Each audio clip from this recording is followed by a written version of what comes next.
मतलब जिस हिसाब से दोनों ही पार्टी अपने अपने दावे कर रही थी, एग्जिट पोल।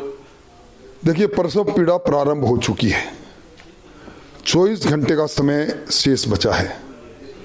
सरकार मत की पेटी से पैदा हो जाएगी, मेरा अनुभव भी है और मेरा दावा भी है। कांग्रेस की शर्मनाक हार होगी, सत्ताविहीन हो जाएगी कांग्रेस। इनके सारे दावे खोखले साबित होंगे।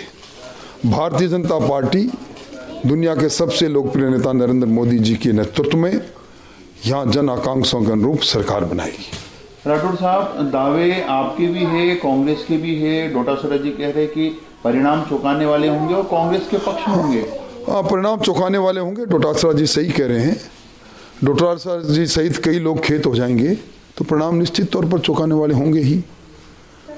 कांग्रेस के शासन से लोग ऊब कर तैयार बैठे थे कांग्रेस को रवानगी करने के लिए, वोट की चोट देने के लिए, जो उनको मौका आ गया।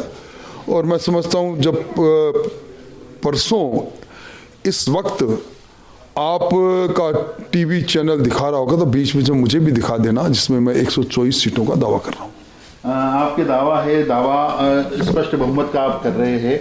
अब चूंकि स्पष्ट बहुमत का दावा है राठौड़ साहब, आप नेता प्रतिपक्ष है, तो ये भी बता दीजिए कि फिर मुख्यमंत्री का चेहरा कौन होगा?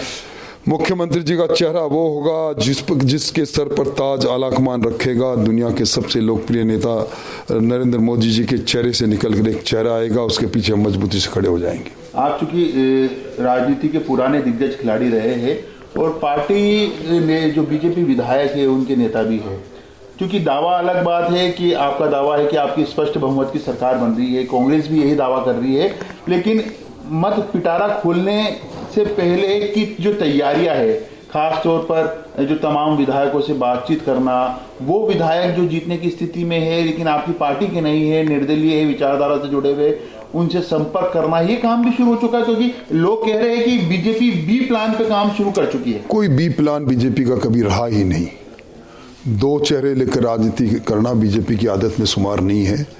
वैचारिक रूप से हमसे जुड़े हुए लोग अगर क्षणिक रूप से किसी कारण से नाराजगी दिखा रहे हैं और किसी कारण से टिकट नहीं पा पाए, आज वो चूंकि वैचारिक रूप से भारतीय जनता पार्टी के करीब है और सामने दुश्मन खड़ा है, कांग्रेस खड़ी, इसलिए वो स्वतः ही हमसे संपर्क कर रहे हैं। इसलिए उनका हमारे साथ आना कोई आश्चर्यजनक नहीं होगा। बहुत से लोग लौट आएंगे। जो आकलन आपने किया है, उस आकलन के कितने नजदीक, क्या उसके पार भी जा सकते हैं? हाँ, उसके पार ही जाने की ज्यादा आशंकाएं हैं। मेरा आंकलन में मैंने न्यूनतम आंकलन किया 124 का।